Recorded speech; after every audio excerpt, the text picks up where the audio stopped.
Love. Some would say it took a backseat when the pandemic forced us apart.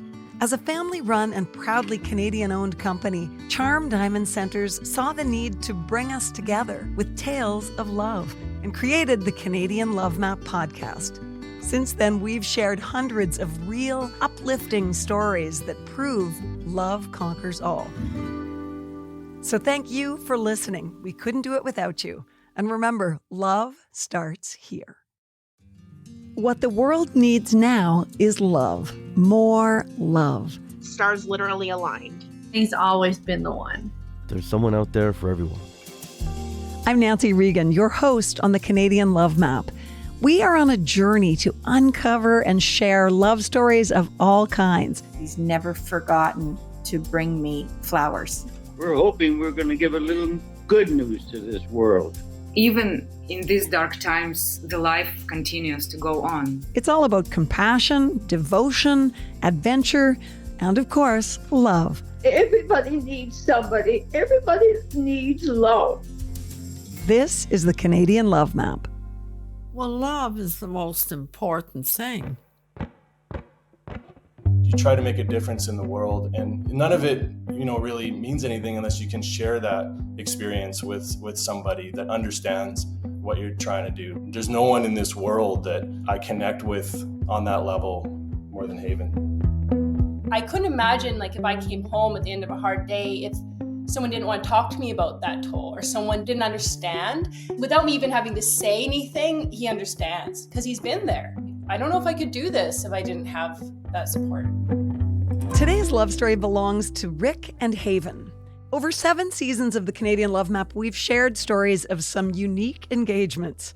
Before a proposal, the person asking usually wants to make it special, personal, and maybe even exciting. But imagine trying to propose in a way that makes it an historic moment in Canada, where you are the first person to pop the question in this way, in a place that, while unlikely to be romantic to most, is just right for you. Rick and Haven are both elected politicians in BC, and Rick took on the bureaucracy of a legislative house to use the floor to ask Haven to marry him.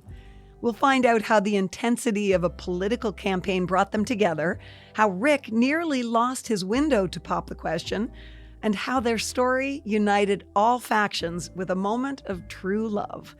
This is the Canadian Love Map. Rick and Haven, welcome to the Canadian Love Map. Thank you. Excited to be here. Great to be here. So happy to see you both, to hear you both. I was chuckling the other day because I was listening to Elizabeth Gilbert's book, her audiobook, Committed, which is about the history and concept, really, of marriage. And one of the things she said is that she's found as she's traveled the world, one surefire way to start a great conversation with someone is to say, how did you and your partner meet? So I figure that's how we'll start. So we met in 2018.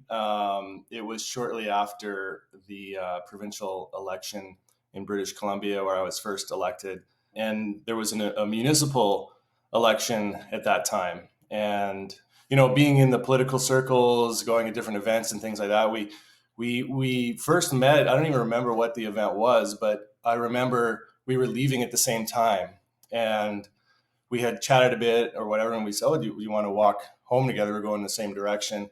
And along the walk, we were talking a little bit, and then, I asked if she'd like to, talk a little bit more and maybe go grab a drink, a little bite to eat or something like that, one of the local places here.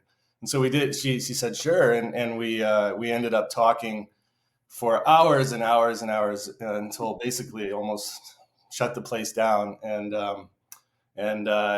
that's how we met that night. And we talked about, because I was a city councillor, we talked about, she wanted to know a little bit more about, what that was like. But it quickly, we learned that we had so much more in common than just politics. We talked a lot about our interest in travel and adventures and outdoors and the environment and all of that. So I had actually just moved back from Nova Scotia, I think less than a year before. And I remember when I moved back, because I've always been a bit of a political junkie for sure, even since I was little. But I moved back and I Googled who is the MLA, member of Legislative Assembly in BC for where we live. And then this picture popped up. And I remember, it's so strange because I remember looking at your picture being like, oh, what a handsome man, you know? And I'm not one that thinks that of pictures of people. I just, and I had no idea I was going to have the opportunity to meet him not long after that, and no idea we'd end up falling in love and together. So it was meant to be, I guess. Yeah, definitely an instant kind of connection. Rick, when I hear you describing the date, I in my mind, I'm thinking, and that date never ended. We kept talking for hours and hours, and the date has never really ended. Does it feel like that? Well, pretty much, yeah. I mean, shortly after that, she went away. I went back for a wedding. We reconnected when I got back, and I'm like, okay, I want to ask you some questions about, some historical stuff from when you were counselors, so I get a better idea of something. But I'm like, I don't really want to mix that up with a date. So I'm like, why don't we do 2 dates? Why don't we do a business date Right. and then the next night we saw each other for a real date? And then we've probably barely been apart since. Yeah. Yeah. That is so great. I'm curious about what your status had been before, both of you. How long had you been single for? Well, we were both in previous relationships that ended a few months before that, actually. Yeah. So it was like this perfect moment in time where we met. There's a kind of destiny thing, I think. Yeah, and it's always it's not at all what either of us was out looking for Right. or wanting. And I realized that's just how life is, It's of course just in theory, you should wait a year before you date again and things like that. But when you meet someone that has as strong a connection as we did, kind of have to throw caution to the wind almost, because it was just such a powerful connection. And I think that overtook us. It's interesting. We talked about our love of traveling and all that, and I think it was only the second or third date we taught. I said, I saw this thing on. We have this website called YVR Deals, where it's cheap flights Out to of places, Vancouver, yeah. and it's look, there's a cheap flight to New Orleans, and she's like, we should go on that. And we had only dated a couple times, and so we booked this flight to go to New Orleans. Oh, she's a gamer. You knew immediately she was a gamer. She's ready to travel, go on adventures. Yeah. And I think I said, if I know we're just newly dating, so if it doesn't work out, I'm sure we'll still be, amicable and friends. We just go as friends. And if it's worked out, we're still together, then, that's great too. So we're like, okay. We ended up going, obviously, it was an amazing, New Orleans was amazing. I've never done anything like that. Yeah. I'm really? He's much more risk adverse than me. Yeah. Oh, so she brought the adventurer out in you. I think so. Yeah. Well, I've always been an adventurer, but I've got a willing co-pilot here for sure. So, and it's, when you go on an adventure, you need to have your wingman, so wingwoman. Well, I have some experience with politics in my family, and I would say politics is a huge adventure. If you're willing to go into that arena and be of service, you never know what is going to happen. And now both Rick, you were already in politics when you two met, but Haven, you're a politician as well now. Mm-hmm. We'll get into that more, but I'd love to know how politics sort of entered your bloodstream, each of you. I had not grown up in a political environment at all, but I did grow up with a real, I think, appreciation for the majesty of nature. My dad took me out in the bush all the time. We went fishing and hiking. I grew up on Vancouver Island in Port Alberni, and spent a lot of time outdoors. And I grew up in my 30s. I was never interested in politics. I'd always vote. My parents always voted. They always said it's important that everyone votes. Mm-hmm. And then I moved to the States in 2001. I got hired at DreamWorks to work on Shrek 2 and films like that. And cool. Not a common pre-politics Yeah. past. I was going to say. No, it's not the typical background. But what really, for me, changed things is when I came back to Canada, there was this environmental kind of issue that came up where there was these run-of-river projects that were being proposed. Private companies were wanting to make money off of rivers. And I had grown up, fishing on rivers, and just the majesty of the nature and the ecology and everything around that. It was really had a deep meaning for me, and I got involved in kind of raising awareness around some of the environmental issues around some of these projects. And there was one particular meeting I went to around the Upper Pitt River where they wanted to put this massive industrialization project around some tributaries coming into the Upper Pitt River, the last non-industrialized watershed in the entire Fraser Valley. We filled this gym. The people came from all walks of life, and like 2,000 people, over 1,000 in this gym in Pitt Meadows. And just seeing that power and feeling all these people united around a common issue, around the environment and around, making sure that the right decisions are made around things. Like it was quite a empowering feeling. The next day, the government canceled that project. And this is what politics was for me. Like this, that night I understood what politics is really about. It's about feeling empowered, feeling like you can have an influence, your voice can be heard, you can make a difference. And I never felt that at all, like growing up, like in my 30s, and never felt like I had any influence or anything, but people do, and they just have to use it. And that really got me interested in politics and got me more involved in volunteering locally. And then I got elected to city council, and kind of the rest is history. I think that what really connects us, and when I hear that story, is that like Rick and I share this view of the world of like the public good, like, of how do we protect that? How do we fight for that? And I grew up also on Vancouver Island. So another thing we have in common, we're both from Vancouver Island. I was very close to my maternal grandparents, and they lived on 3 acres in the middle of Nanaimo. It was like a nature around there. Yeah, it was like a park. It was, it has streams and forests, and it was amazing. And I spent so much time out there. And my Oma and Opa were like from the old country, like in Europe. And my Opa was out there teaching me the names of trees when I was 4, and they would reuse every bit of tin foil and every bit of wrapping paper. And so I just grew up treasuring the outdoors and treasuring nature. And really, they always told us how lucky we were to be in Canada, always very progressive thinkers. And I think that really comes from being immigrants to a country. They were just so appreciative that they got to come here and that they were welcomed here. I was in grade 12, and I remember being fascinated in the chapter of political parties in Canada. My friends were like, "What is wrong with you?" I couldn't wait to vote. But it all comes back to my care for our world and people's relationship to that world, and how can we keep it safe for everyone and healthy and functioning. And obviously in the era of climate change and everything now, it's becoming scarier and scarier, but I'm becoming more and more motivated. So that's what really drives me, is that, how can I help make decisions that help people and help the environment and keep them connected, because we need each other. And I think that's really what connects Rick and I at the deepest level on this stuff. And, being in politics isn't easy, and it's hard enough when there's just one of you. And I know, because I was the partner of someone in politics for, I think, four more years before I ran, that was tough enough. And, when there's 2, it's kind of times double, but it's worth it, because we have this amazing opportunity that people have trusted us with to try to advocate for these things. So Haven, you were asking questions of Rick about politics almost as soon as you met. How long did it take? Did you already have an inkling, or I don't want to say agenda, because I don't want it to sound like you were scheming, but did you already have an inkling that you might be headed in that direction?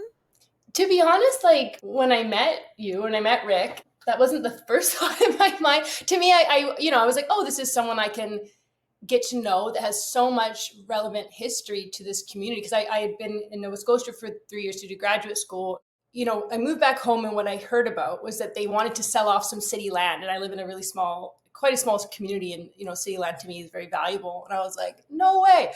I wanted to know more about that. What was the history? What's going on? So when Rick and I first met, like that's what we connected on. And it was really when we went for that first beer together that I realized, like, oh, there's something more here, So it was pretty soon. It wasn't, I think, the moment I maybe saw you, but it was pretty soon. So tell me about the decision to actually jump into the arena yourself.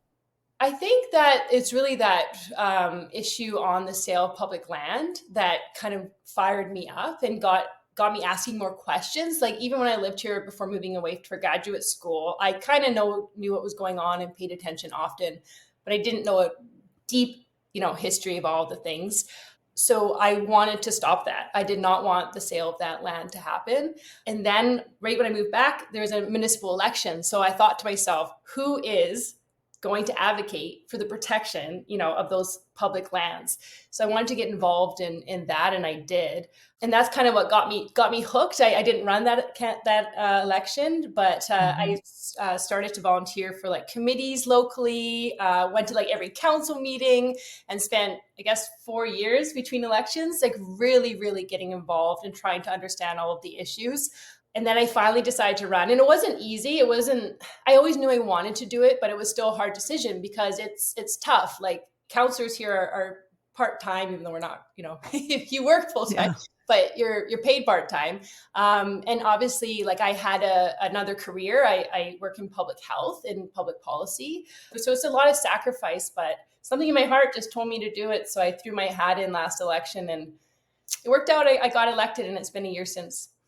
You obviously care a lot for each other, but it must make a difference or mean a lot to you that your partner cares so deeply about the world. Oh, for sure. We connect on that level for sure. But we also we have boundaries on things because we have so many common interests outside of politics as well. You could easily let politics completely overwhelm your life, and I don't think that's a life that anybody would be happy in. Like you have to dedicate yourself when you're doing your work, and then you have to have that time that's apart from that, that's about the rest of the world, and all the other things that we love doing together and all that. So we don't talk about things too much outside of that. We kind of really have tried to balance our lives. You have in this kind of, when you have two people in politics, you really have to focus on that balance, and I think we're still working that out, but we're doing a pretty good job. I'm the biggest culprit. I will bring everything back to something that, it's like, oh, look at that tree over there. That's a nice, beautiful tree. It's like, oh, that reminds me of this development proposal that has all these trees. And, oh, did you know that this? And it's like, Steven, you're doing it again. Oh my gosh. So what did your courtship look like, given all that? We went on that first initial unplanned meeting, you could say. And then I went away and we came back and we had those 2 actual dates. And then I couldn't get ready, really. No, it was just, every relationship starts different. Sometimes you'll see someone once a week, you know what I mean? Or this was not like that. We had a strong saw you connection. Every day. We had a strong connection right from the beginning, I think. It was also a bit of a tough time because I didn't really understand the day-to-day life of someone that had a job like Rick's. And it requires going away a lot. He spends a lot of time in Victoria, for example. To learn to kind of be in a relationship with someone that's in the public eye, having to go away so much. And that was some adjusting period, especially when in those early days, you want to see someone a lot and get to know them. So, but we worked through it and figured out, different ways to manage that. Then of course, COVID, when COVID happened, which was horrible for so many reasons, but at the same time, for many people, this kind of working more from home and remote work stuff, at least on my end, gave us some more flexibility, and that really helped. So there's only silver lining for me during the COVID thing. Everything else was terrible, of course. But a lot of people, they say you went through COVID and then they started fighting and stuff like that because they spent so much time together. We actually, I think, really enjoyed COVID and spending all that time in terms together. Of the time together. Yeah, because it was just finding time together was very hard to do. And I think our bond was able to really grow even more, having more solid time together over a length of period. And flexibility since then has been a huge bonus for our relationship, for sure. We couldn't share the great stories that we do here on the Canadian Love Map podcast without the amazing support of Charm Diamond Centres. They are Canada's largest family-owned jeweler, and they're proud to be putting love on the map. The folks at Charm Diamond Centres are thrilled to be a part of your love story. So visit charmdiamondcenters.com or one of your local stores. Love starts here. So when did you decide that it was time to take the relationship to the next level? I thought about proposing for a while, and I really wanted it to be like this really special thing. So I put all this pressure on myself. Like, what can I do to really make it special? And I don't know where the idea came to me, but we both come from this background of, this love of politics and everything. And I just thought to myself, well, what if I actually proposed one day in the legislature? I think that'd be pretty special. I don't think anyone's ever done that before. I tease him because it was 4 and a bit years that we were together. And I was like, oh, it's okay. It took so long. You're just really planning it perfectly. That's pretty true. It was on his mind for years. Exactly. Yeah. It took time for the plan to come together. And I understand why. There were some challenges in that, weren't there? Oh, jeez. Yeah, it's quite a thing to try to organize that and pull it off without her knowing that I'm doing it. Take us behind the scenes and explain what you mean by that, because of course most listeners and even I don't have really an idea of what you would have had to wrangle in order to make that happen. Right. So as an MLA, I have the opportunity to do a 2-minute statement in the legislature.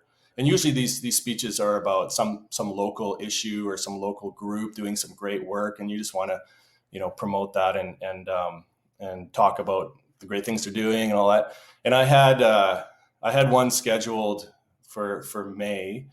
It was the last one of the session. I thought I'm going to do it on that day. That's what I'm going to do. So May 4th. Yeah, it was May 4th. And then I practiced what I was going to say. I got all ready for this. You had to reschedule everything you said. I mean, the thing is, I had it scheduled, and then I had to convince her to come and listen to the speech. And to be in the gallery of the legislature. Yeah. After 4 years, you're like, I'm good.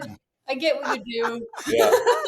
and Rick's like, no, there's I'm doing this statement on this festival. It's going to be happening in the community. You have to come. I'm like, okay, it was a dumpling festival. Yeah. And I'm like, this sounds amazing. That sounds great. But do I really need to come in person for that? For 2 minutes? Right. Yeah. And I'm in the middle of a work day. Okay. Did you have any suspicions, Haven? No, none. I mean, no, none about this. I just was kind of not annoyed, but I was like, okay, I guess Seriously? I'll come and listen to your speech on the dumpling festival. Well, I was like, this is my last speech of the session. You haven't come out to a speech this session, so could you come out and watch this one? But, it's okay. Disaster struck, however. A couple days before this, she got sick. She ate something. Yeah. I don't know, it was food poisoning or what, but she got so sick. No. So the day before this is all set up. I got my speech ready. I've got my slot there, and I have to speak for 2 minutes. And I'm like, I can't do this speech now. This is my only shot. I can't. She's not going to come when she's throwing up and stuff like that. So I had to call everyone and could you trade with me my 2-minute slot? I'll take yours next week. And so I called so many people. I finally found an MLA that had a slot a week from then, who was willing to come and do a speech without basically any preparation the next day. We owe them a lot. Yeah. Wow. To Rick's credit, so I was I had no idea. Yeah. So I have a question then. Does someone in the house need to know ahead of time what the subject of your speech is? Is there an authority? You have to just give them the topic, basically. Okay. And your topic was? Dumpling festival. I said it was the dumpling. You did. Basically told everyone it was the dumpling. You're a rebel. Yeah. But I told the whip, and the whip is the one that you give these topics to. So he knew that it wasn't really the dumpling festival. Yeah. He knew that it was really about your little dumpling. Right. And I have to tell you, I'm actually in my personal life, a very private person. So this is all happening. I'm up in the gallery. I met this really nice lady beside me who was there, and I look over and she's crying, and I was like, oh, I'm listening to him give this speech, and it starts off different, obviously not about this festival. It's about, thanking partners and everything. I'm like, oh, okay, that's nice. I guess he's going to do that ahead of his speech. And then I realize what's happening. And I'm so far away from Rick. Like, he can't, I'm like, I try to shout yes, but no one can hear me.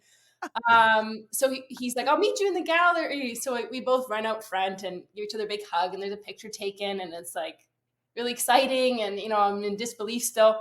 So then we go back to Rick's office, and he's like, oh, I was able to get leave for the afternoon so we can go and celebrate. I'm like, that's great. I grab my purse. I'm ready to go. And they're like, where, I think a staff member was like, where are you going? And I'm like, what do you mean? And like, we're leaving. And he's like, no, the media are here. And I'm like, the media? What do you mean the media?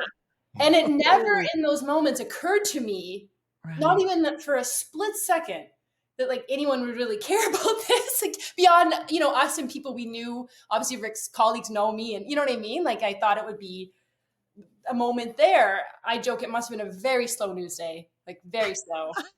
So were you scrummed? That's the expression. I come from a background of journalism and politics. So were you scrummed? Full on, well, camera to camera. No, they're set up in a row. Yeah, they had separate places. And there were multiple, interviews. I did a bunch of radio interviews. We were on the front page of the Times Colonist in Victoria, I think. It was bizarre. We that evening we come home and it's like, top story. It's like, what? So you must have been feeling like it was a dream or something. Yeah, it felt surreal. It did. I didn't expect it to have like that much interest. Like people would be that interested. You said you thought maybe the local paper might write a story. Yeah.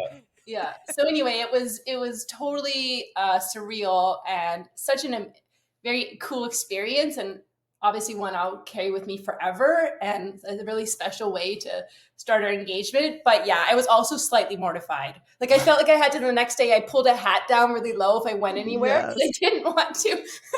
Yes, you're a celebrity going out in public. Just for one day. The news cycle is short, but... So my question is, we heard it from Haven's point of view, but now I just want to rewind a little bit because, Rick, I want to hear what you actually said. Well, I basically, talked about how politics, to have someone by your side through all of that and all of the experiences that you share, like to be able to share that with someone that cares about things as much as you do, and how special that is. Like, it was a very special moment. And like being in there and doing something like that, where the whole, you're in a house, you're in a political environment, and it actually became, with just people, we're just people sharing a moment together. Everyone was cheering on both sides, like whatever party it was just this nice little moment that we all shared together. What was the joke that? Yeah. And like, I joked that it was the first time that in question period that a question was actually answered in the house. So, you go through all of this and you try to make a difference in the world, and none of it, really means anything unless you can share that experience with somebody that understands what you're trying to do. Like, and there's no one in this world that I think I connect with on that level more than Haven. We are connected in a very deep way around this, and having her in my life. I remember more specific. I think the key line that you said was, that stuck out for me was, Haven, so you're so committed to making the world a better place, and you make my world a better place. And then you asked me, like, will you marry me? That's the part I remember. She said she was sort of yelling yes. Could you tell that she was saying yes? No, I couldn't. In fact, she was like shaking her head like this. Like she was in disbelief, I think, of what was going on. And then I yelled yes. I'm like, I think she said yes. Yeah, that's what. Yeah, he's on tape saying, I think she said yes, but I need to go confirm. Yeah. So I like to, like Rick said, it's about people. And a cool thing for me is, like, for example, I was just sitting beside a stranger, and I know that that's probably a day she'll remember forever. Like, I really like things that have such an impact on everyone, and people do like to see, happiness, and the world can be a dark place sometimes, especially in the house debating debating things. So just brought a little bit of joy to people that day, and I'm glad for that. So, and it brought some unity to a divided house as well, I'm sure. Yeah, absolutely. Everyone was very, very supportive and applauding and all of that. It was quite amazing. Yeah. I'm curious to know, in a world where I think so many people feel helpless in regard to so many different issues, is it inspiring to be with a partner who not only believes that they can make a difference, but sees that you can also make a difference?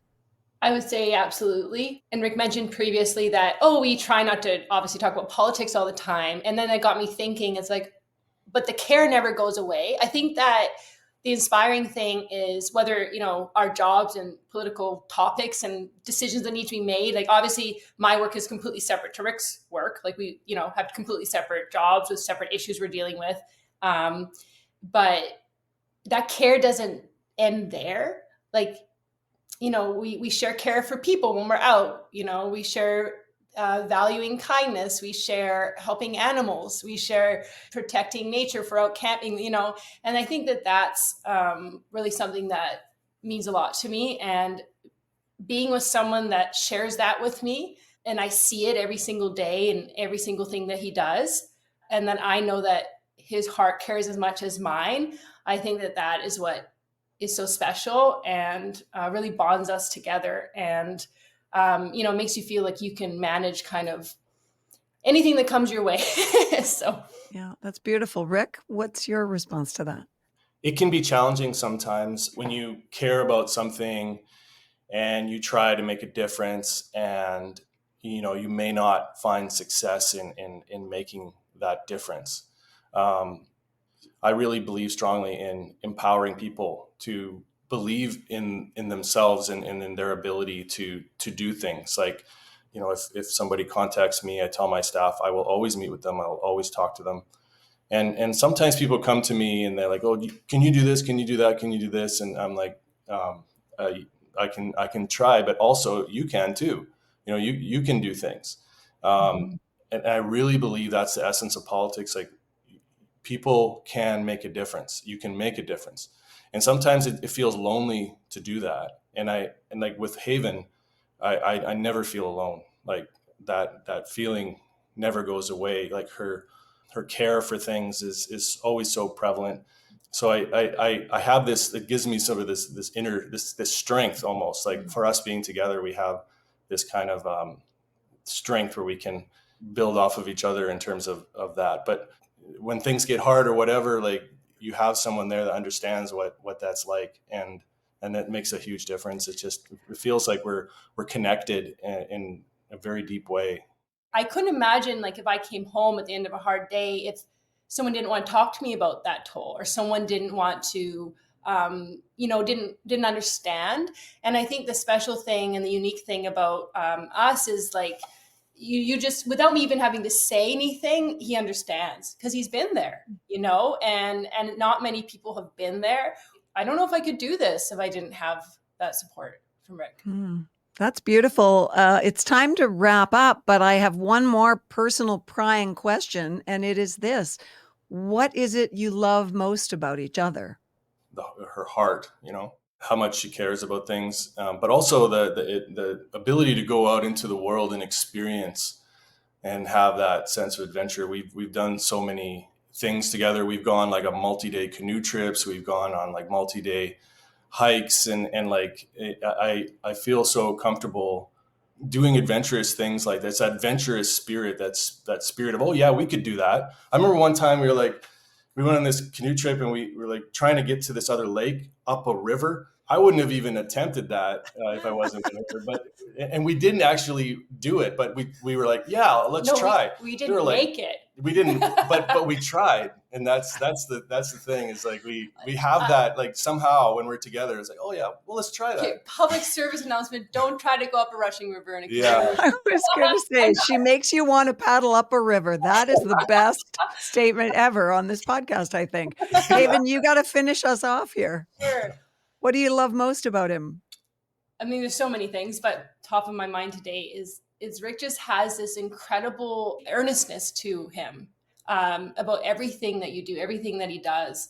And you saw it in the proposal. It's just, he wears his heart as it is into the world, and that guides him in everything that he does. And that is, I think, rare. I think a lot of people have a hard time doing that. And I think that immediately caught my attention with Rick of he just looks at me with these genuine eyes, and really, I believe everything he says and everything he does, and it's from such a good place and from an honest place. And I think that that's like such an amazing quality. And I should mention that I don't even think we mentioned that when we're getting married finally. So we're getting married. That's important. Yes, we're finally getting married in May. So that's it. We've been very busy, so planning's been challenging, but we're finally doing it in May. So super excited. Is that going to be in the House of Commons or the Senate? No. I think I said that 2 hours after the engagement. I'm like, we're not getting married anywhere near this place. That's so funny. Yeah. Well, thank you so much. Congratulations on your impending nuptials. Hopefully we can catch up and get an update from you sometime. But I want to say more than anything, thanks to both of you for wearing your hearts on your sleeves today. Well, thank you so much. It was fun to talk to you. It was nice to meet you.